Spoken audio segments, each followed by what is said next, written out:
ہماری منزل اس ملک میں ایک ایسا نظام ہے جس میں عدل اور انصاف، ایک ایسا نظام ہے جس میں ہر انسان کو احساس ہو کہ میں اس میں شریک ہوں، ایک ایسا نظام ہے جس میں قانون کی حکمرانی ہو، ایک ایسا نظام ہے جس میں احتساب ہو، ایک ایسا نظام ہے جس میں مزدور بھی حکمران سے پوچھے کہ تمہارا تنخواہ تو اتنا ہے، یہ اتنے بڑے بنگلے، اتنے زیادہ کارخانے، یہ اتنا بڑا بینک بیلنس آپ نے کہاں سے بنایا ہے، کہاں سے لایا ہے؟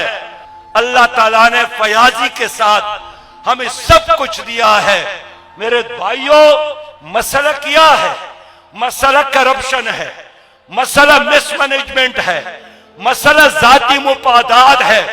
گزشتہ دنوں ہمارے وزیر اعظم صاحب جنیوا گئے تھے، 11 ارب ڈالر کا اعلان کیا گیا، لیکن ساتھ اس شک اور شبے اور تحفظات کا اظہار بھی کیا گیا کہ اگر ہم یہ پیسہ دیتے ہیں تو اس کے استعمال کا شفاف طریقہ کیا ہوگا۔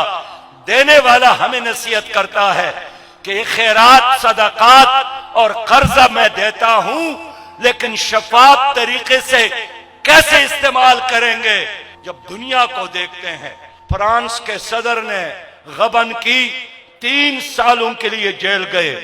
اسرائیل کے وزیر اعظم نے کرپشن کیے، جیل میں جاتا ہے۔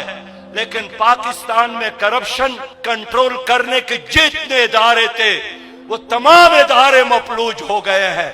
نیب نے اپنا کام چھوڑا ہے، ان کے پر، ان کے دام کاٹے گئے اور نکالے گئے۔ اس لیے احتساب کے دروازے بند ہیں۔ حق اور سچ کے لیے یہ تمام ادارے بہرے گھنگے ہیں۔ اس لیے اب ایک ہی راستہ ہے عوام کے ساتھ کہ سیاسی دہشت گردوں، معاشی دہشت گردوں کے خلاف جماعت اسلامی کا ساتھ دے۔ میں ادھر کراچی آیا تھا، سینئر منسٹر تھا خیبر پختونخوا کا، ڈاکٹر اشرف حسین اسٹیٹ بینک کے گورنر تھے۔